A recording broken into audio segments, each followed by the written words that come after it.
Halo,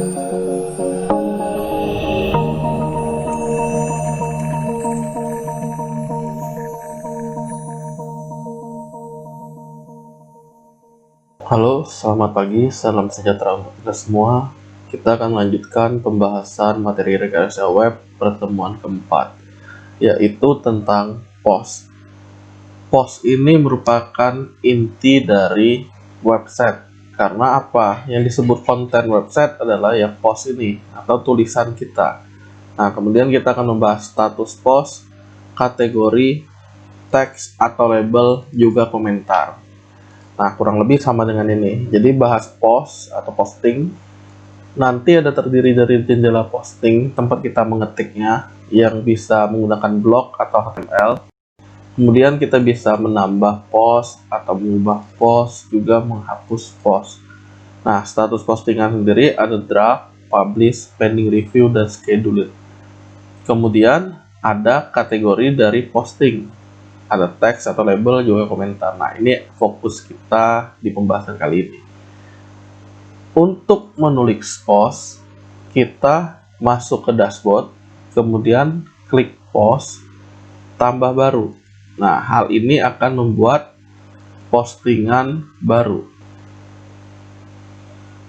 Oke, pada jendela postingan baru, kita diminta menambahkan judul. Ketik aja judulnya, misalnya pembekalan alumni, calon alumni atau calon wisudawan. Nah, misalnya kita ketik, secara normal sih dia bentuknya adalah paragraf. Kita tinggal ngetik misalnya, kepada calon wisudawan 2020-2021 dengan inilah 2019-2020 genap pembekalan kemampuan kerja akan dilakukan pada tanggal 25 Maret 2020, misalnya kayak gini. Terus kalau kita mau nambah gambar gimana? Ya, kita coba tambahin blok baru. Nah, cari tentang image atau gambar. Nah, coba gambar, tinggal diklik. Nah, kita tinggal ngapain? Kita bisa menguploadnya atau memilih dari yang sudah pernah kita upload, maupun menyisipkan dari URL. URL ini misalnya kita punya gambar di internet,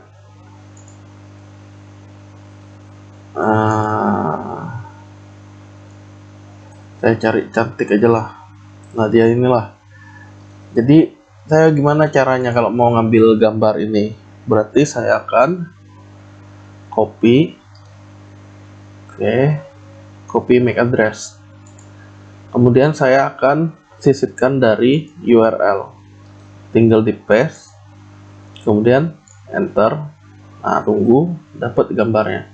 Kita bisa mengecilkannya atau ngaturnya sesuai keinginan kita.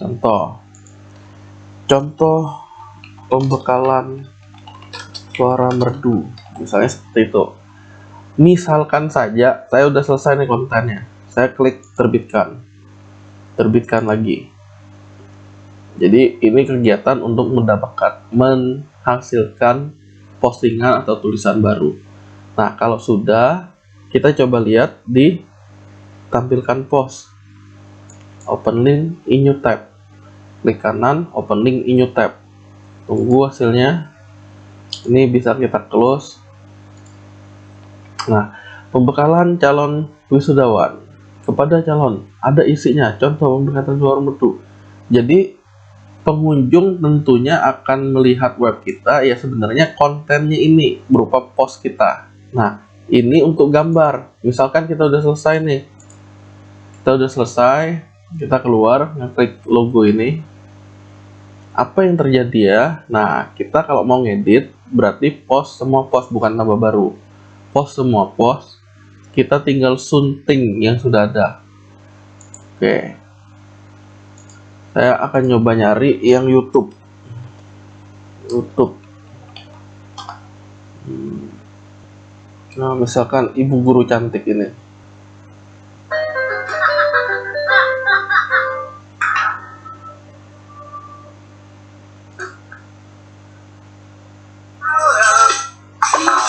Nah, di sini ada video. Saya mau coba nerapin di postingan saya. Kita, apalagi untuk yang streaming video, nggak perlu capek memberatkan host kita, karena makin gede space yang kita butuhkan untuk suatu website, maka akan besar juga biayanya. Nah, untuk mengatasi hal itu gimana? Salah satunya streaming video dari contohnya YouTube atau user video. Nah, contoh di sini, saya mau menambahkan baru, bisa dari atas atau dari yang tombol tambahkan blok di bawah ini. Kalau mau YouTube berarti pilih YouTube. Nah, ambil URL-nya, di paste semat. Tunggu, udah dapat lagi. Nah, kalau mau keterangan contoh pembekalan kemampuan beternak ikan hias. Nah, kita bisa menambahkan banyak jenis media pada halaman web kita. Nah, di sini contohnya ada gambar, ada yang namanya video. Terus apalagi? Coba audio. Ya, ada juga ya, dan seterusnya kalian gunakan lah ini, dicoba. Intinya sangat banyak blok yang bisa kita gunakan. Nah, ini ada paragraf, ada bikin tabel juga. Kalian intinya untuk nyoba yang ini jangan takut salah. Tombol pun ada di sini. Klik misalnya, kita bisa ngapain? Ya bisa menggunakan tombol ini. Spasi lah, kategori. Nah, ini ada kode HTML lah. Contoh saya menggunakan kode HTML nih. Apa yang terjadi ya? Tulis HTML kata dia. Saya coba. Hai, ini miring. Terus saya akan coba BR strong, kuat atau tebal. Nah, saya udah selesai nih misalnya. Saya tinggal perbarui. Jadi kalau ngedit ya kita tinggal perbarui. Nanti hasilnya di mana? Di halaman depannya. Di reload aja. Tuh, udah hai miring, kuat tebal ya, ada di sini. Jadi kita bisa ngetik juga kode HTML di blok ini. Nah, seperti ini ya. Dan seterusnya, intinya kalau kita lebih suka coding, kita bisa menggunakan yang blok seperti ini. Nah, misalnya juga nyisipin iframe atau iklan gitu, kita bisa menggunakan yang begini juga. Nah, terus ini mulai sudah, ini sudah. Nah, saya coba yang edit yang di bagian kanan nih, pengaturan. Nah, di sini saya akan menyampaikan contoh status visibilitas. Ya, visibilitasnya publik. Kenapa ya? Bagusnya emang publik. Kalau private hanya dibilangnya oleh admin dan editor situs. Terlindung sandi ya, kalau yang punya password baru bisa lihat. Kalian bisa nyoba aja yang kayak gini. Jadi kalau udah ganti tinggal perbarui, baru kemudian dilihat lagi di halaman depannya. Oke, terbitkan. Nah, kalau kita ngubah 17 Oktober misalnya, saya mau ngubah, saya udah lama nih nerbitinnya sejak tahun 2019 misalnya. Bisa nggak diatur? Bisa aja. Contohnya jamnya jam 10 pagi misalnya. 10 AM. Oke, udah perbarui. Jadi setiap kita ngubah ya kita perbarui. Kalau kita ingat, setiap ada post WordPress pasti yang terbaru. Yang terbaru sebelumnya kan adalah yang pembekalan calon wisudawan ini. Nah, sekarang dia harusnya ada di paling bawah. Karena apa? 2019. Di sini 2020. Oke, kita bisa ngatur kapan post itu diterbitkan di sini. Nah, kemudian seandainya saya mau nerbitin ya belum terjadi, misalnya tanggal 18, saya perbarui. Oke, kita lihat apa tulisannya. Nah, dia sudah jadwal. Kita lihat masih ada nggak tulisan tadi? Ntar. Tadi ada di bawah ini ya, halo dunia. Nah, di sini harusnya pembekalan itu sudah tidak ada lagi. Karena apa? Dia belum terjadi. Inilah yang dinamakan scheduled atau yang terjadwal. Lekatkan, menunggu peninjauannya kalau butuh ditinjau terlebih dahulu. Penulisnya ya memang kita. Oke, revisi. Nah, jadi kalau kelihatan ada berapa kali perubahan di sini revisinya, dilakukan apa aja ya. Ini semacam lognya. Kita ngapain aja pada tulisan ini. Nah, contohnya gini. Ada nambahin HTML. Oke, saya balik. Oke, permaling. Ini berkaitan dengan linknya. Link ke post ini mana? P16. Tampilkan post. Kita ya tinggal klik aja, nanti dia kebuka di halaman front end-nya. Lanjut. Kategori. Nah, ini yang mau saya sampaikan juga. Jika post kita tidak kita pilih kategorinya, maka dia akan masuk kategori tak berkategori, yaitu kategori defaultnya sesuai pengaturan kita. Nah, kalau kita mau tambah kategori baru, berarti misal saya mau ngetik info alumni, kategori induk tidak ada, yaitu dia kategori utama. Kita tinggal klik tambahkan kategori. Nah, kategori ini sifatnya adalah bisa dipilih lebih dari satu. Kalau kita mau masuk di beberapa kategori, kita tinggal centang. Tapi kalau khusus untuk yang di info alumni, kita lepas tak berkategori. Kalau kalian ingat, tadi tulisan tak berkategori ada di atas ini. Nah, info alumni sudah. Teks ini hubungannya dengan pencarian atau label kalau di Blogspot. Oke, jadi orang kalau ngetik di mesin pencari, contoh calon wisudawan, koma wisudawan Atmaluhur, koma wisudawan keren, koma dan seterusnya. Nah, tag-tag ini kalau diketik keyword seperti ini, maka akan keluar web kita di mesin mencari. Gambar andalan merupakan gambar fitur image-nya. Nah, kita silakan tetapkan. Kali ini saya akan coba ngupload. Nah, pilihlah gambar yang kita punya. Contoh saya punya gambar di sini. Nah, misalkan mobil apa nih? Nah, ini aja lah. Cara makainya sangat gampang. Kalian cukup drag, lepas, tunggu sampai selesai. Nah, setelah selesai pastikan dia tercentang. Mau nambahin alternate text-nya, siapa tahu gambarnya lagi nggak tampil, maka tampil tulisan ini. Mobil kuning misalnya. Oke, judulnya nggak usah diubah, nggak masalah, keterangan nggak usah diisi, nggak masalah, dan seterusnya. URL-nya apa? Nah, inilah salah satu ciri website WordPress. Nanti setelah domain ini dia ada tulisan WP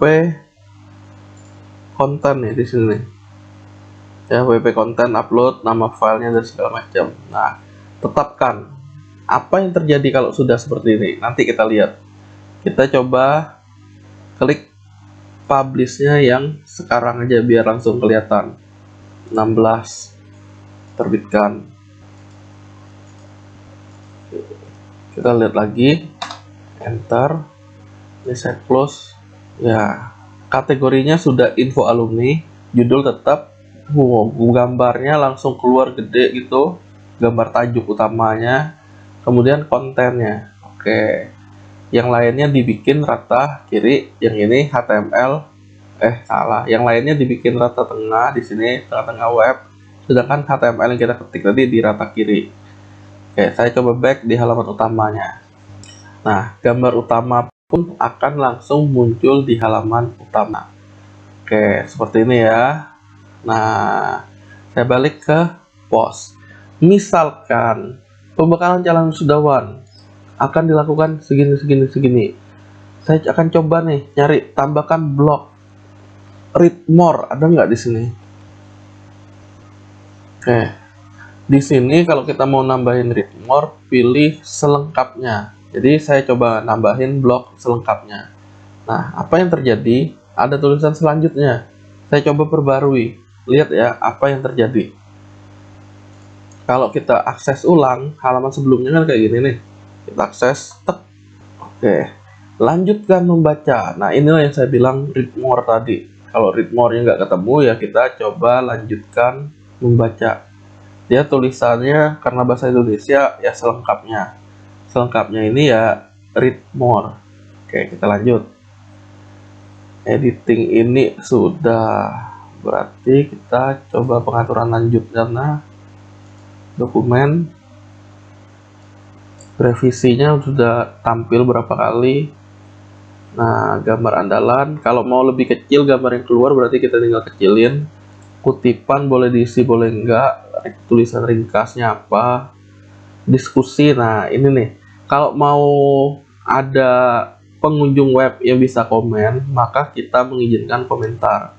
Terus boleh juga izinkan pingback dan trackback, ya ini gunanya untuk SEO-nya.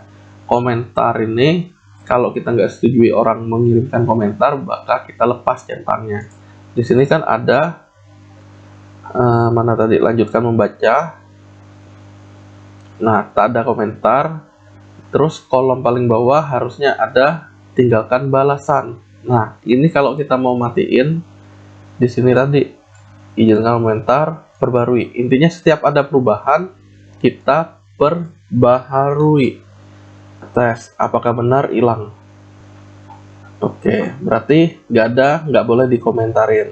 Ya, itu untuk menjaga misalnya privasi kita. Atribut post apa aja nih? Template bawaan atau template cover atau template lebar penuh. Ya, ini sebenarnya nggak perlu diubah juga, nggak masalah. Tapi kalau mau ubah silahkan. Contohnya lebar penuh, ya dia akan full page. Mengenai pengaturan yang ini tergantung dari tema yang kita gunakan. Tema ini maksudnya tampilan dari webnya. Saya coba. Nah, pembekalan. Nah, dia tampilannya melebar sesuai di web ini. Tadi kan agak tengah. Nah, sekarang dia udah lebar penuh. Oke. Kurang lebih itu pengaturan untuk di post. Nah, kita bisa ngeklik apa? Blok per blok. Nah, contoh. Saya ngeklik ini. Bloknya adalah blok tidak ada katanya. Karena apa? Untuk judul. Kalau ini blok paragraf, berarti blok paragraf. Tipografi. Mau rata apa? Besar, kecil, dan segala macamnya. Kita bisa ngaturnya di sini. Kalau mau kecil, ya kecil, dan seterusnya. Standar aja. Warna. Oh, kalau mau warna teksnya diubah. Warna yang gimana? Bisa juga kita dari sini. Warna latar belakang. Warna ini.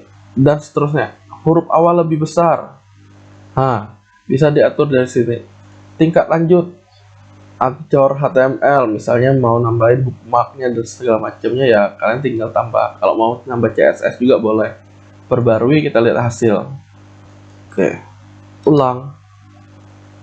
Oke, sudah menjadi tulisan yang drop cap kayak di Word. Nah, kalian intinya tinggal nyoba. Nah, kelanjutannya setiap blok ini akan berbeda, akan aktif, akan tampil sesuai blok yang kita pilih. Contoh tadi ada blok image.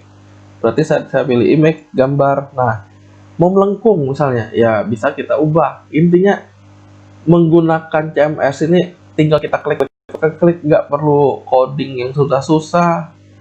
Dia sudah bisa ngatur.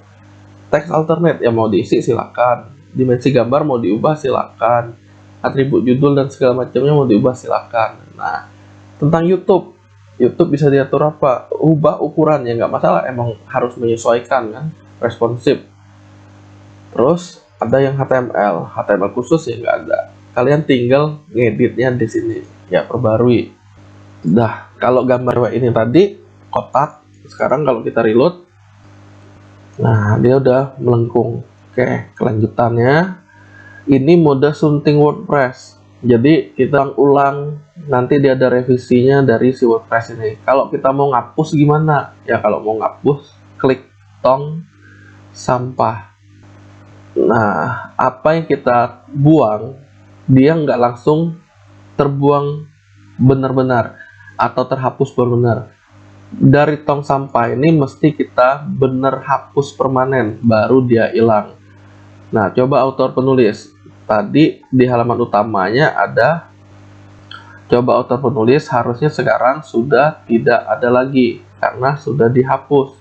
Nah, dia bisa dikembalikan sehingga di halaman awal ini muncul kembali. Coba autor penulis ya. Nah, ini. Atau kalau kita mau benar-benar hapus, kita setelah buang ke tong sampah, nah ini tong sampah, kita bisa hapus permanen sehingga akan menghapus post ini dari database-nya. Kalau hanya sekedar buang tong sampah, dia statusnya antara terbit atau enggak. Nah, kurang lebih seperti itu. Berarti pembahasan jendela posting mau blog atau HTML tadi ada. Jadi kalau lebih suka pakai blog tinggal pakai ya silakan. Kalau mau pakai HTML kayak tadi silakan juga. Nah, kelanjutannya tambah post baru sudah, mengubah atau suntingnya sudah, menghapusnya sudah. Nah, sekarang kita lihat status postingan yang draft. Saya akan mencoba menambahkan post baru. Judulnya adalah sesi foto untuk buku wisuda. Nah, kita mulai ngetik di sini pengambilan foto untuk buku wisuda dilakukan di. Nah, kebetulan kalian lupa nih, apa ya, di mana ya? Oh, jam berapa ya? Belum tahu infonya. Maka kita bisa nyimpan sebagai draft, simpan konsep. Nah, kenapa? Nanti kita tinggal lanjutin lagi. Saya ada kerjaan lain, post yang baru. Nah, di sini statusnya adalah draft. Kita tinggal sunting, melanjutkan apa yang sudah kita buat. Atau kita bisa nunggu aja, nanti dia tiap beberapa menit dia auto save. Nah, di situ adalah status draft. Kapan status draft ini? Jika dia belum selesai postnya atau masih dalam bentuk konsep. Nah, kemudian yang publish tadi yang tentunya sudah terbit. Pending review seperti yang kita lihat di pembahasan sebelumnya tentang kontributor yang memberikan tulisan tapi mesti ditinjau terlebih dahulu. Schedulet yang tadi, contohnya kita mau ngucapin selamat ulang tahun tepat di hari ulang tahun pun berupa post di tanggal ulang tahun doi tepat jam 12 malam ya, kita nggak perlu begadang, kita udah tulis dulu postnya, kemudian set tanggalnya jam 00.00 tadi ya udah tinggal dijadwalkan, selesai. Kemudian ada kategori ini gimana? Nah, kategori ini sebenarnya adalah kategori postnya, bisa dilakukan di sini. Kita bisa nambahin kategorinya. Contoh, ada kategori utama alumni punya info alumni dan punya sub lainnya, maka bisa diatur dari sini nih. Selain dari post tadi, kita bisa ngatur di bagian menu kategori. Sekali lagi, selain dari saat menulis post, kita bisa ngatur kategori dari sini. Teks juga seperti itu. Nah, ada berapa kali digunakan bisa kelihatan di sini. Oke. Kemudian ada komentar. Ya, komentar seperti yang saya bilang tadi, jika kita nonaktifkan, maka di suatu post itu tidak bisa dikomen. Kalau bisa komen gimana? Ya, kita aktifkan komentarnya. Nanti dia masuk di menu komentar ini. Oke. Pembahasan untuk post kurang lebih seperti itu. Sisanya kalian yang nyoba-nyoba. Intinya di sini perlu jam terbang terlebih dahulu. Nyobanya jangan takut salah. Nyoba ketik apa seperti itu. Nah, contoh materi hari ini kami belajar begini, kalian tinggal tambah. Nanti tampilan post ini sendiri akan menyesuaikan dari tema atau template yang kita gunakan. Nah, sekian untuk pembahasan di temuan Kompas, yaitu tentang post. Selanjutnya kita akan bahas materi pertemuan kelima tentang media di halaman web.